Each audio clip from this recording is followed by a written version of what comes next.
सनातन के नाम से कुछ ऐसे प्रोपेगेंडा फैलाया जा रहा है कि हमारे कुछ हिंदू भाई जो है बहुत भोले भाले हैं और उसमें फंसे जा रहे हैं। लेकिन मैं भाई ये गारंटी के साथ आपसे कह रहा हूं कि आने वाले कल में आपकी नस्लें ऐसी ऐसी भद्दी गालियां देंगे आपको कि आप सोच भी नहीं सकते, क्योंकि आप वो दे रहे हैं अपने समाज को जिसकी उसको जरूरत नहीं है।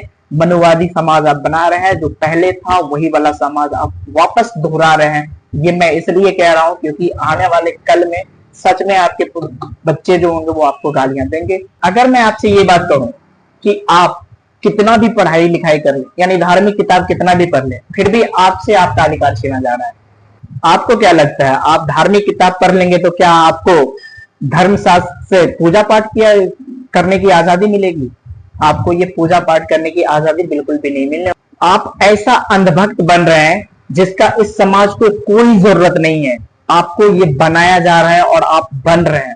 अगर आप इस तरह से अंधभक्त बने रहे तो आने वाली पीढ़ी आपको बददुआएं देगी, आपको गालियां देंगे और ये कहेंगे कि जब ये सब हो रहा था तो पता नहीं मेरे पूर्वज क्या कर रहे थे। भाई मैं बिल्कुल सही कह रहा हूं, आप वो अंधभक्त बन रहे हैं जो आने वाली पीढ़ी आपको गालियां देंगे।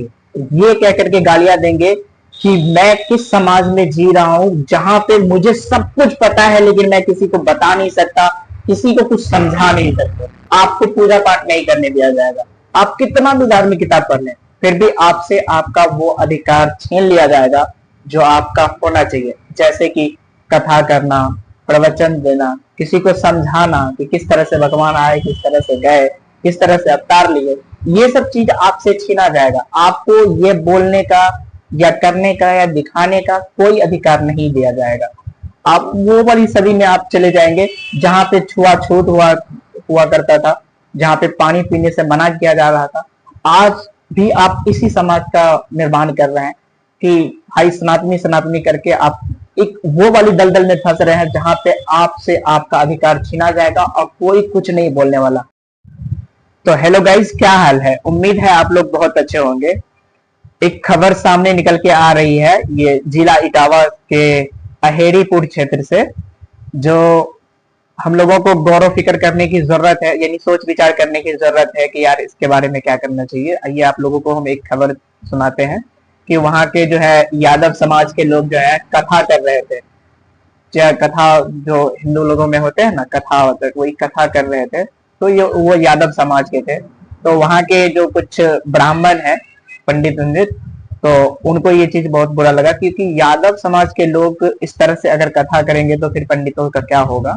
तो इस चक्कर में वहां के पंडित लोग उन्हें पकड़ करके उनका पहले तो सर मुंडवाया, फिर नाक जमीन पे रगड़वाया और माफी मंगवाई कि आज के बाद वो कथा बिल्कुल भी नहीं करेंगे।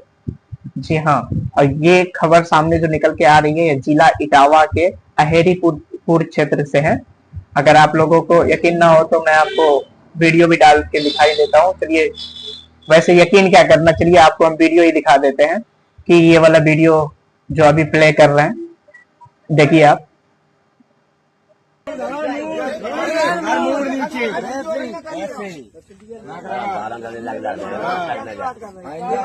कभी नहीं करेंगे,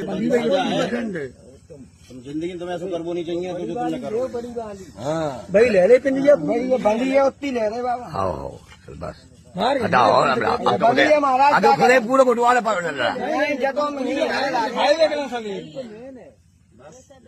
अब बस हटाओ भाई बोल बजरंग बली की जय।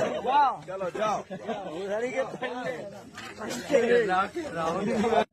तो इस वीडियो में ये दिखाया गया है कि किस तरह से एक यादव समाज के लोग के बंदे जो जानकार हैं, उस दायरे में जो जानते हैं, कथा कर सकते हैं, तो वो अपनी कथा कर रहे थे। और जैसे ही ब्राह्मण समाज के लोगों को पता चला इस बात का कि वो यादव हैं और उसके बाद भी वो कथा कर रहे हैं, तो उनको पकड़ के उनसे माफी मंगवाई और जमीन पे उनका नाक रगड़वाया। उसके बाद उसका सर मुंड दिया और उसके बाद बड़ी सभा में सबके सामने उससे माफी जो मंगवाई। ये बहुत ही मुझे बुरा लगा और होना भी चाहिए, क्योंकि जब भी मतलब इलेक्शन आने के टाइम में सनातनी सनातनी होने लगता है कि हम सब सनातनी हैं, एक हैं, या हिंदू हिंदू भाई भाई। तो यार किस तरह का भाई भाई? यार एक बात बताओ, तुम अपनी आजादी से तुम पूजा पाठ नहीं कर सकते, किसी मंदिर में प्रवेश नहीं कर सकते। तो कुछ बंदे ऐसे होंगे जो कहेंगे कौन सी मंदिर है जिसमें हमें प्रवेश नहीं किया जा रहा है। अरे भाई नहीं दिया जा रहा है भाई, मानो या ना मानो वो अलग बात है, मत मानो। तुम गोबर भक्त हो, गोबर खाते रहोगे, तुम नहीं मानोगे, मत मानो, ठीक है। लेकिन बहुत सी ऐसी जगह है जहाँ पे हिंदू का एंट्री मना है और वो नहीं जा सकता। और मुस्लिम में ऐसा कुछ नहीं है। मुस्लिम में अगर कोई पहली सब में पहली रो पे जाकर के खड़ा हो गया तो वो चाहे गरीब हो या अमीर हो, उससे कोई निकालता नहीं है। वो जहाँ खड़ा है वहां खड़ा रहेगा, जहाँ बैठा है वो बैठा रहेगा। कोई उसको कहने वाला नहीं है कि भाई तुम पीछे चले जाओ या तुम फिर आगे चले जाओ। जहाँ जो पहले गया वो अपना पूजा वहां से कर सकता है या इबादत अपना कर सकता है। तो हमें इस बात का बुरा लगा। बहुत सारे ऐसे दोस्त होंगे जिनको ये बात बुरा लगा होगा, लेकिन यार आए दिन हमारे समाज में इस तरह की घटना हमारे आंखों के सामने होते रहता है। जो इस तरह से अभी जो जिला इटावा में आया है, तो इस तरह से जो घटना आ रहा है सामने, तो इससे हम लोगों को क्या सीख मिलती है? हमें ये सोचना चाहिए कि यार किस दौर में हम लोग जी रहे हैं। अब तो कम से कम इस चीज पे ध्यान देना चाहिए कि यार चलो कोई बात नहीं, कोई भी अपनी मर्जी से पूजा पाठ कर सकता है, जो अगर जानकार हो वो कर सकता है अपने हिसाब से। और सबको आजादी है मंदिर में जाने का, मस्जिद में जाने का, चर्च में जाने का, गुरुद्वारे में जाने का, जहां भी हो वो जा सकते हैं अपनी मर्जी से, इबादत अपने हिसाब से कर सकते हैं, या फिर जो उनका रूल रेगुलेशन है उस हिसाब से वो कर सकते हैं। तो जिनको जानकारी है भाई, कथा हम जैसे कोई बात कह रहे हैं, हम अपने मुस्लिम कौम के बारे में ही अगर कह रहे हैं, कोई चीज कह रहे हैं, दीन हदीस की बात कर रहे हैं, तो अगर हमें नॉलेज है, हम कर रहे हैं, तो इसमें बुरा मानने वाली कौन सी बात है? तो क्या हमारा सिर्फ इस तरह से मुंडवा करके हमसे माफी मंगवाएंगे? नहीं, हमें नॉलेज है, हमें ज्ञान है, वो हम दूसरे में फैला रहे हैं। और यही सच्चाई भी है कि हमारे पास अगर नॉलेज है तो हम दूसरे में बांटे। यही काम किया है यादव जी भी। यादव जी इतने अच्छे कथा कर रहे थे, लेकिन बेचारे को पता नहीं, कहते हैं ना कि पता नहीं किस मनहूस की नजर लग गई। तो भाई उसको नजर लग गई, और वीडियो में आपको दिखा ही चुका हूं कि नजर लगी तो फिर कैसी नजर लगी। और उस बेचारे का सिर मुंडवा करके, शुक्र करो कि गधे पे नहीं बिठाया, नहीं तो गधे पे भी बिठा देते। हम इस तरह की समाज की वैसे कल्पना नहीं करते, आप लोग जो भी करते हो, हम इस तरह की कल्पना करते हैं कि भाई अगर हमें नॉलेज है तो हम अपना दे रहे हैं, हमें ज्ञान है हम दे रहे हैं भाई, बांट रहे हैं।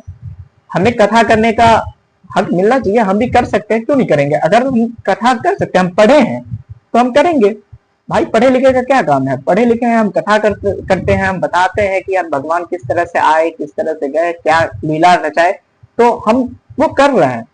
तो इसमें बुरा मानने वाली कौन सी बात है? हम कुछ गलत करेंगे उसके बाद में। और भाई अगर तुम्हारा ही तो समाज है यार, तुम हिंदू हिंदू कहते हो, और यादव है तो क्या वो हिंदू नहीं है? वो भी तो हिंदू है। तुम सनातनी सनातनी कहते हो, सारे हिंदू सनातनी है, तो भाई सनातनी है तो वो भी पूजा पाठ कर सकते हैं, वो भी मंदिर मस्जिद जा सकते हैं, जहां जाना चाहे जा सकते हैं। और वैसे भी हमारा भारत तो अखंड भारत है ना, तो फिर हमें इस बात की क्या चिंता? तो हम इस तरह से क्यों मतलब भ्रम फैला रहे हैं, और इस तरह से क्या कहते हैं कि बलगला रहे हैं लोगों की कि भाई तुम ये नहीं कर सकते, ये मेरा अधिकार है, ये मेरा हक है। भाई तुम पंडित हो क्या मतलब तुम ही सब कुछ करोगे? हाथ देखने का अधिकार मेरा नहीं है, मैं भी भविष्य देखता हूँ, तो क्या मतलब? मैं कोई पंडित नहीं हूँ। तो यार देखो, मेरा कहने का मतलब ये है कि भाई अगर कोई कुछ करता है तो करने दो ना। अगर कोई उसे रोक लगाता है तो तुम आवाज उठा दो ना, तुम आवाज उठाओ ना भाई, वो भी हिंदू है, वो कर सकता है, वो समझा सकता है भगवान किस तरह से आए, किस तरह से गए, किस तरह से लीला रचाए, वो बता सकता है भाई। इसमें संकोच करने वाली तो कोई बात ही नहीं थी। तो भाई तुम लोग अगर इस तरह से अंधभक्त बन के रहोगे तो भाई मेरा घर कह तुम लोगों का। अगर कोई अच्छा कहता है तो कहने दो, करता है तो करने दो, उसको रोक टोक मत करो। और ये जो कुछ लोग हैं, चंद लोग, जो उनको मतलब दबा देते हैं कि भाई तुम इस तरह से, मतलब अब बताओ उनका जो सिर मुंडवाया गया, तो क्या वो दोबारा ऐसी हिमाकत करेगा, या उसके समाज या उसके भाई बंधु जो भी होंगे वो इस तरह से कभी भी हौसला अफजाई करेंगे कि भाई मुझे करना है कथा? कैसे करेंगे यार? तुम तो पहले ही उसको डरा दिए, उसका जमीन पे नाक रगड़वा दिए, उसके बाद उसके साथ दुर्व्यवहार किए, जो भी करना था वो किए, उसकी बेइज्जती की सबके सामने। तो भाई दोबारा वो इस तरह की हरकत नहीं करेगा। मतलब हरकत क्या, वो तो बहुत अच्छा चीज कर रहा था, सबको बता रहा था, कथा कर रहा था भाई। तुम मतलब शास्त्री जी हो तो तुम कर सकते हो, और बाकी कोई नहीं कर सकता। बताओ, कर सकता है भाई, अगर वो पढ़ा लिखा है तो करेगा वो, और उसको रोकने का अधिकार तुम्हारा नहीं है जो तुम उसको रोक रहे हो।